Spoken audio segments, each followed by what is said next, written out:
Welcome to another tutorial. First of all, like and subscribe to my YouTube channel. Then we are going to start a video. Please watch the full video. Do not skip. Open the pixel lab, select the shape, change the color, duplicate the shape, change the color. Then select another copy, change the color of shape.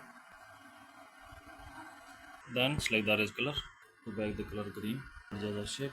Select another photo. Remove the background. Select the erase color. Crop the photo. Select the 3D shape. Extraction. Rotation. Duplicate the shape, change the background color.